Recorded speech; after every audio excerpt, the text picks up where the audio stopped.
What up, YouTube? Welcome back to another video. In this video, I want to talk about this whole situation with black men, black women, the black community, and the overturning of Roe versus Wade. And first, before I get into this video, I do want to give just a brief disclaimer, and that is abortion rights are a controversial subject. If a topic like this triggers you, then you should not watch this video. This video is not the video for you. So at this point, it's the time that you should click off if topics like these trigger you. But if they don't, stay tuned, because I have a few things to say and I think that you may find interest in my commentary. So here we go. So the first thing is, what prompted me to make this video was actually Jasmine Sullivan in her speech at the EBT Awards this year. Because before this, I had heard, things here and there on YouTube, particularly like in the black sector of YouTube about this. And I was like, yeah, well, maybe, I'm not sure. But when I saw what Jasmine Sullivan had to say at the BET Awards, and her award acceptance speech was pretty short, but during her speech, she had mentioned something to the effect of black women, or just women in general, having to make a difficult decision, terminating a pregnancy, and asking if men, especially black men, had their backs. Jasmine Sullivan, she want to know if the black man got the black woman. Because we got you, black king. We got you, black king, all day, every day. Okay, she ain't saying like that, but she did say that black women got black men, and I do think that is true overall. But I think that slowly but surely, I think that some black women are just starting to give up, throw in the towel, and cut their losses. But let me be the one to let you know, Miss Jasmine Sullivan, spoiler alert, no, black men do not got black women. Never have, never will. That might be a little bit grim. Maybe, probably never will. Let me put in a little sprinkle of hope. And first, if you have to ask, that's already a bad sign. That's already a big red flag right there. Because I don't think black men have to ask if black women got them. They may do that to, rally up black women and hear black women hooping and hollering. Oh, yeah, yeah, yeah. Oh, yeah, yeah, yeah. Black king, oh, yeah. I got you. Like no other. Got you, baby. I always got my black king, baby. They like to hear that song, and throw a little bone to black women. Be like, we love our queens. Our queens always got us. Ain't nothing like a black queen, I'm telling you, brother. And then, a couple of months later, you're going to see him on the red carpet with either some super racially ambiguous woman who got a sprinkle of black, or either just a non-black woman. And then the black woman going to be all like, well, what about us black queens that you was talking about back in a couple of months ago? And then the black male collective going to come out and be all like, he ain't obligated to date you. Black women think they own brothers. They think they own the black man. They got the same mentality as the white slave masters. Being with black women is a form of slavery. Emancipate yourself, my brother. Free yourself. Get to freedom. Get to Rebecca. Get to Selena. Get to Kim Woo, come through. And as I already told you before, the only thing that those women can really offer you is erasure and death. And we have seen that um, at play when it comes to this whole, the whole NBA draft that happened a little bit ago. And how black men was all hooping and a hollering and no, no, no, that ain't right now. But let me stay on topic though, because I already done a whole video about that. But back to topic though. So right quick, just my personal thoughts on, abortion and the overturning of Roe versus Wade. Overall, I think that they should have just kept it as it was. I don't know why they felt the need to overturn Roe versus Wade. And, personally, I am pro-life, but also pro-choice, And I know that's a bit of a cop-out, but it's kind of like, well, there's different situations and different people, and everyone has a different situation, and it's not one answer that fits every single person in their situation. And overall, I do think that we should, choose life over death. However, death does exist for a reason. Let's be real about that. And there are some situations and even some people that need to die are just not even come into existence to begin with. And I know that can probably cross the line into maybe people thinking that, you're trying to play God, and decide who lives and who doesn't live. How dare you? And that's an argument. But it's also an argument that people are deciding, trying to play God when they are just getting people pregnant. We do have a problem with the whole slave buck mentality in the black community. When some black men just for some reason want to just go around getting women pregnant here, women pregnant there, women pregnant everywhere. I know, like, just recently, it was some story that went viral about some black man who had like 33 children, literally. And of course, you know how it goes. They're going to put the blame on the women, and the women do deserve some of the blame. I'm not going to lie and say that there's no truth in that. But also, it's like, well, this dude, he's being very sexually irresponsible. Like, when we gonna get at the slave buck dudes who just want to go around getting women pregnant but not really providing for the children that they conceive and father? But I'm gonna get into that whole conceive and father thing a little bit later in this video. But some people have the theory, conspiracy theory, that this whole overturning of abortion rights and whatnot is a response to like low birth rates for white people or something to that effect. And the thing is, that could be true. But why not just import more white immigrants from Europe like they did in the early 20th century? I'm sure many Ukrainians would love to migrate to the United States right about now.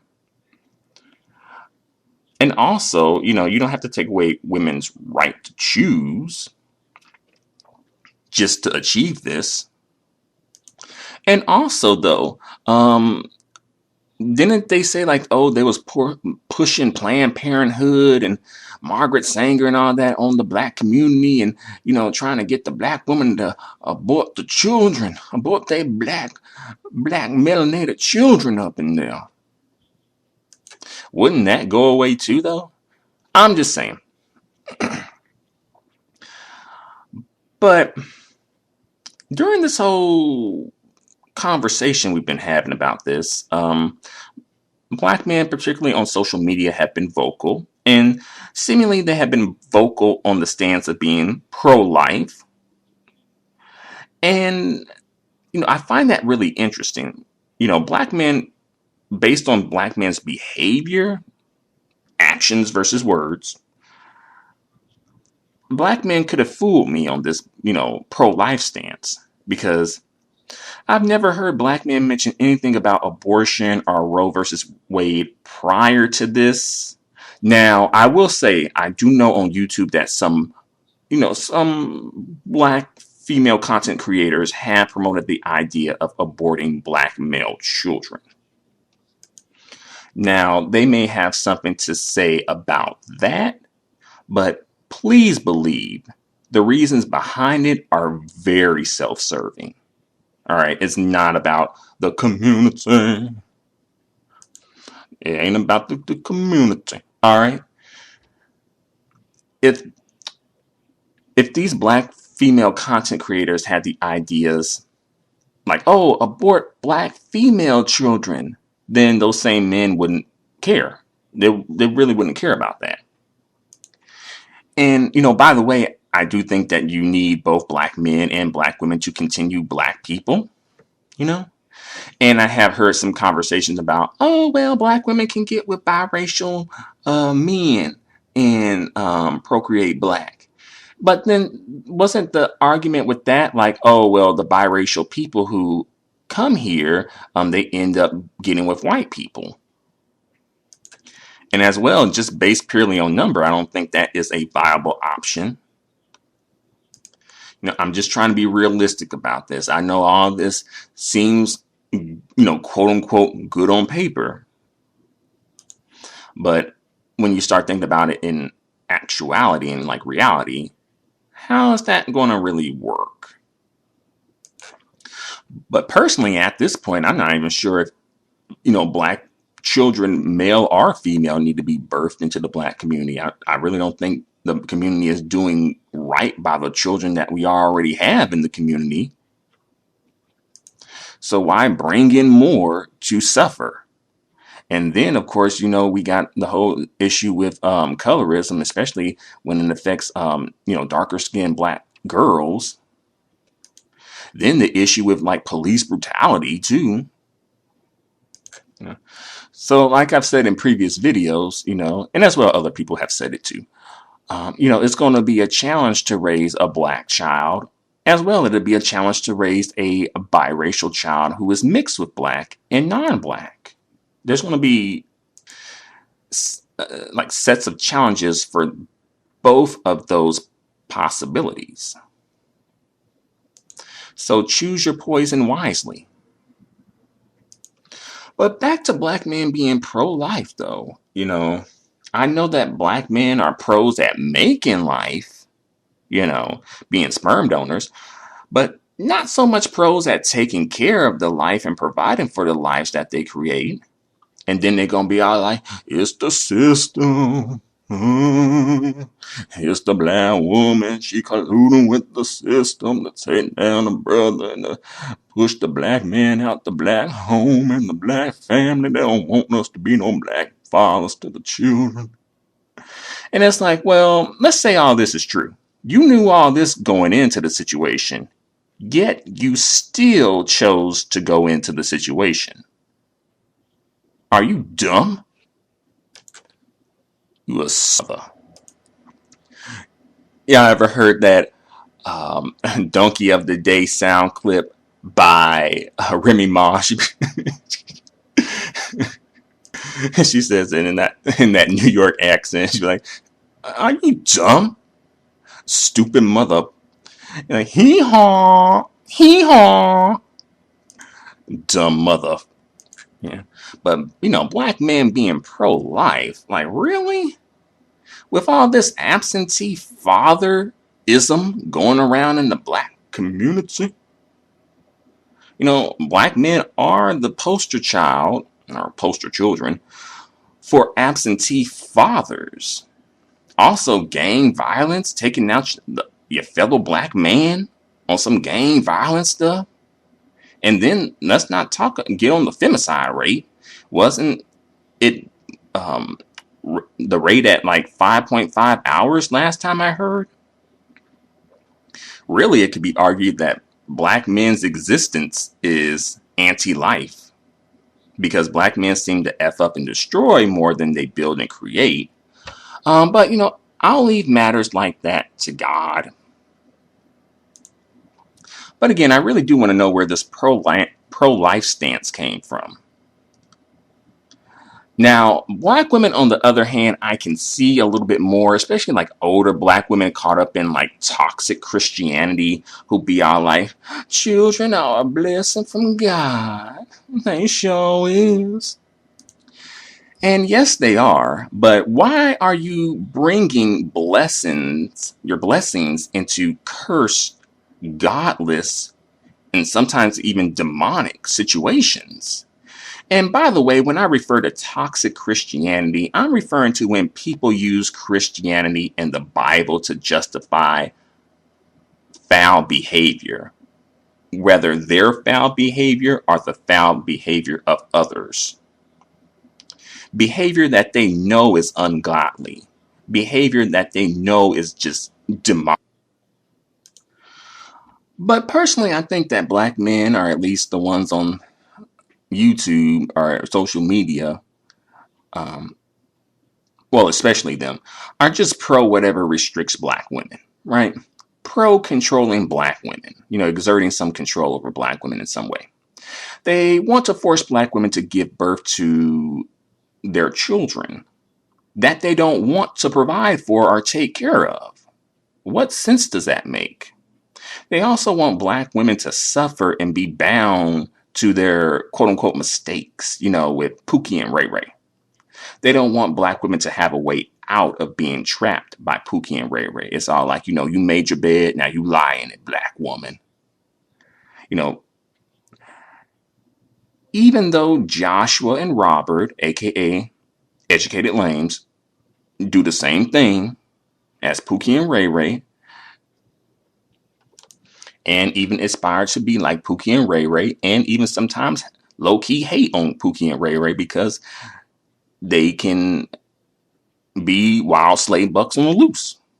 And it's more difficult for them to do that. And then there's some men who argue, and I think this is kind of like in general, but also it applies to black men too, that it's not fair that a woman can terminate a pregnancy without the consent of the man who fathered the child. Whoop-de-whoop-de-woo. And I agree that it's not fair, but it's also not fair that the women have to carry the children, the baby, for 9 months and give birth to the children, give birth to the children, him, her, them, and then get ragged on by Kevin Samuel's disciples for having a decreased, dating market value now and hitting the wall. So unfairness, it does go both ways. And also just a lot of these dudes, they just want to feel like powerful and authoritative and like basically flex on and control women pretty much.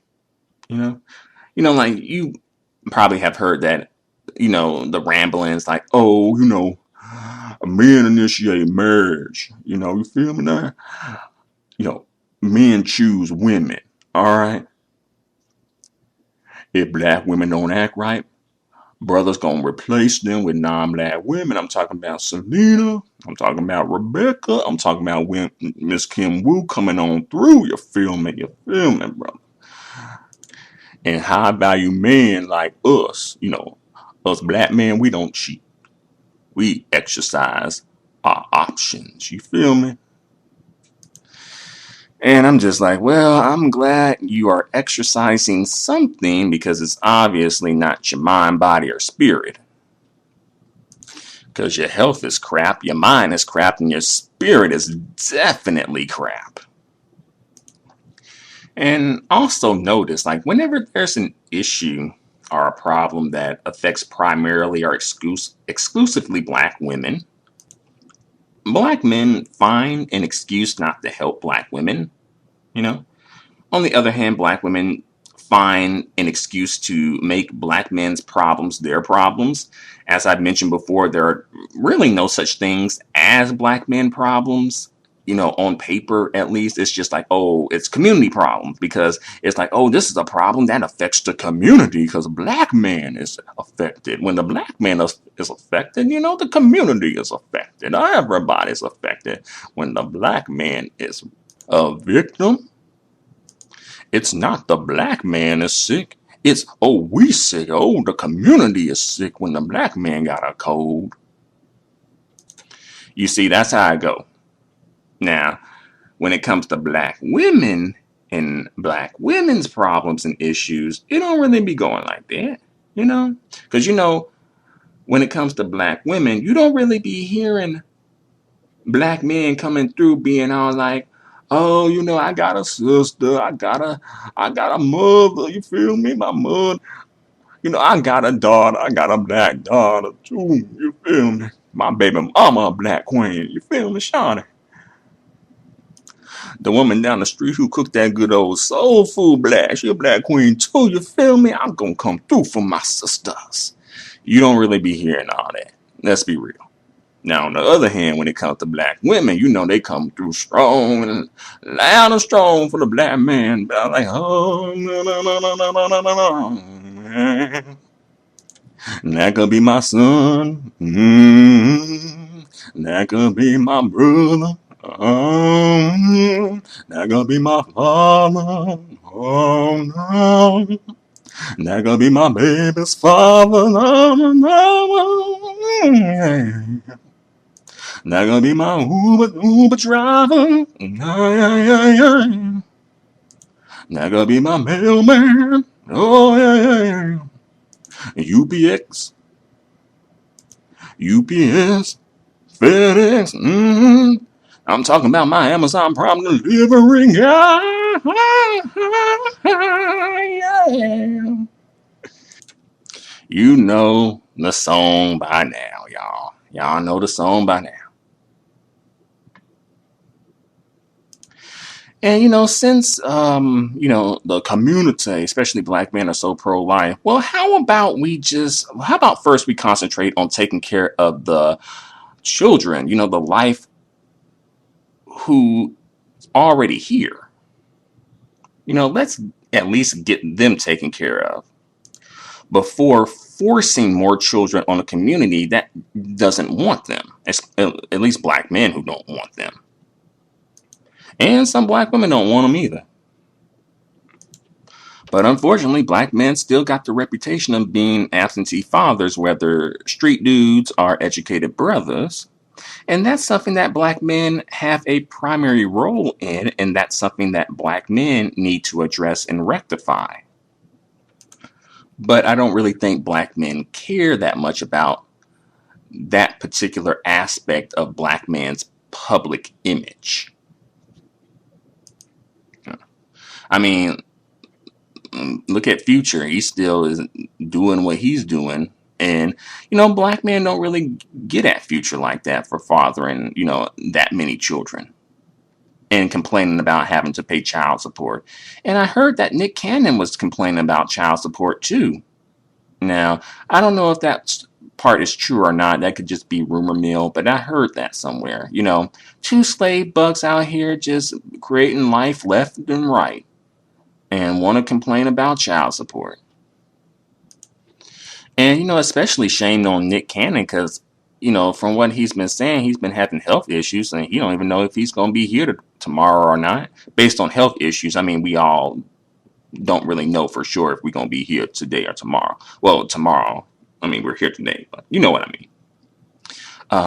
But, having health issues that could possibly be terminal, and creating all these children, what happens when you leave?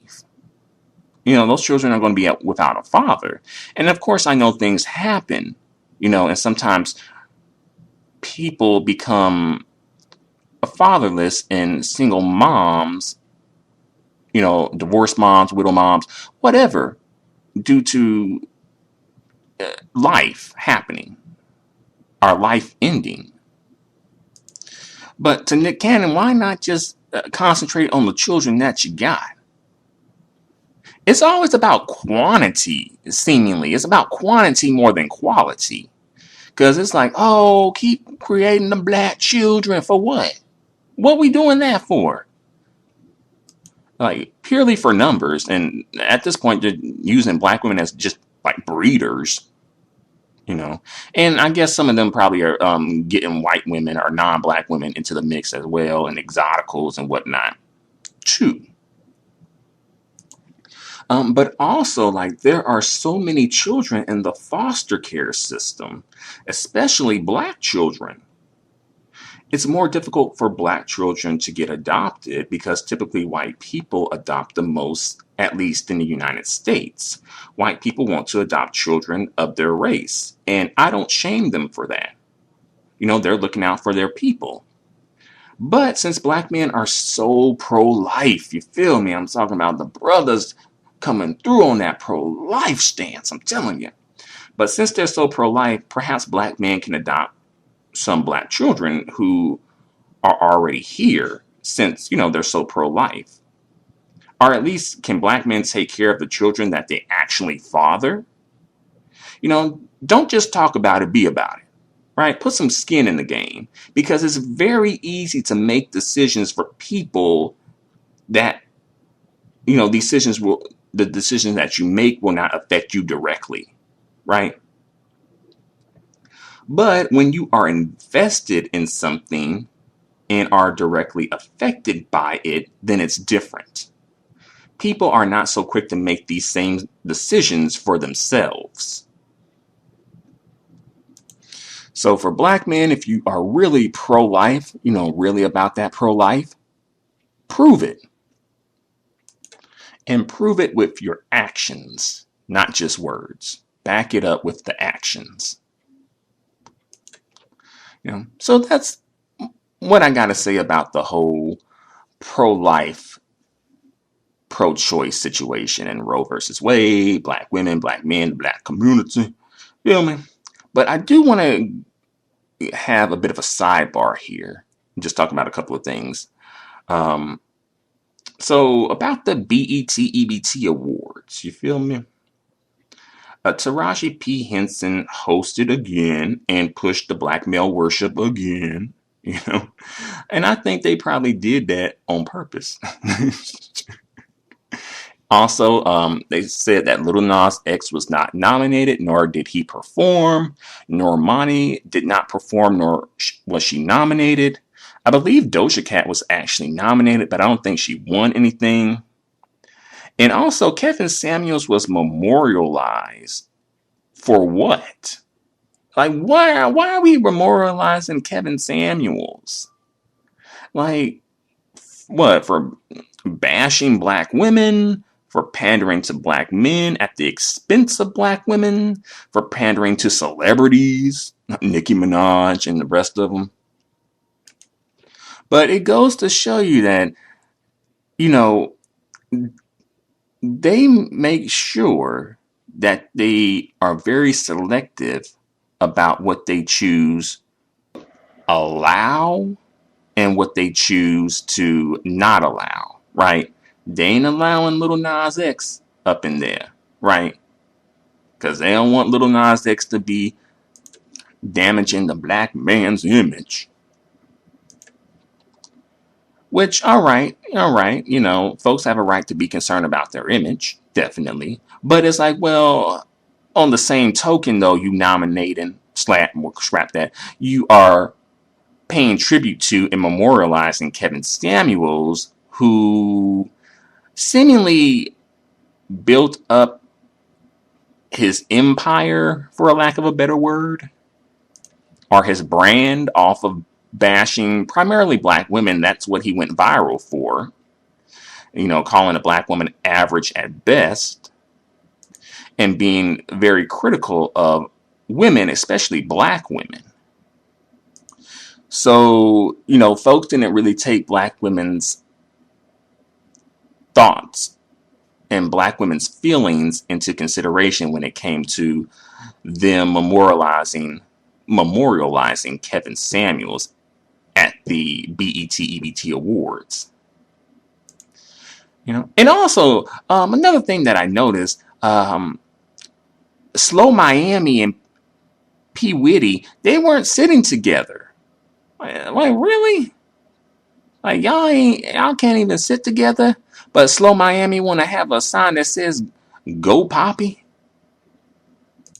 Like dang. But that's what happens when you know desperation hits. And people trying to let her know that, hey sister, this ain't a good look for you. But she out like y'all broke. Y'all just some broke hoes. Y'all hating on me. I was like, all right, okay, okay now, all right. But one more thing I want to bring up and talk about, though. I'm not sure if this was mentioned at the BET Awards or not. If it was, then I am mistaken. And, feel free to correct me in the comment section below, but I don't think it was. And that is female basketball player Brittney Griner. Like, she has been detained in Russia since February 17th, 2022 on charges of, I believe, them thinking that she was transporting drugs because she had some sort of a vape or something that contained cannabis or CBD oil, something to that effect. This story has not received much coverage within the community. But why? Because, as I mentioned, like they can hold some memorialization for Kevin Samuels and pay tribute to Kevin Samuels. But y'all can't shine a light and give a little sparkle, sparkle, twinkle, twinkle spotlight on a sister that's trapped abroad in a completely foreign country that is at war with another foreign country at the moment. Yeah. But I haven't really heard much about this story. And sort of the same thing happened with Ari Lennox when she got detained in the Netherlands. Thankfully, her situation she was able to get out of that relatively quickly.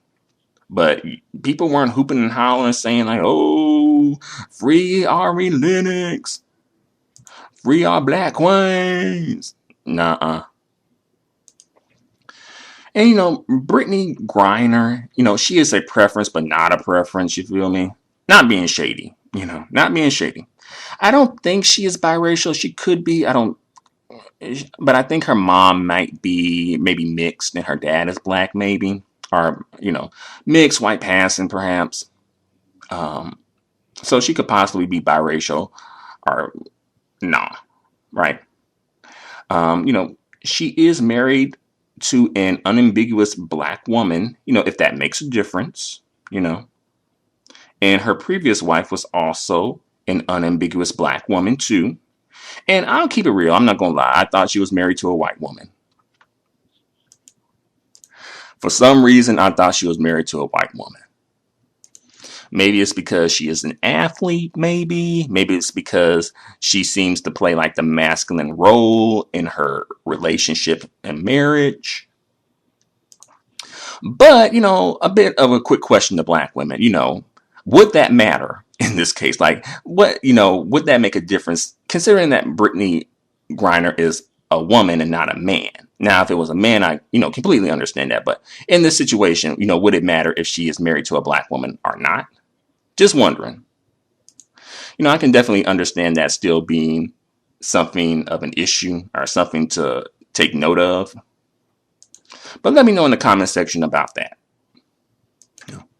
And, Brittney, she was also very outspoken about the whole Breonna Taylor situation and, was encouraging her team and stuff to forego the national anthem, protest the national anthem and to bring attention to the situation, things like that, right? But, a little bit of information about Brittney, though. I believe that Brittney Griner, I was going to say Brittney Renner.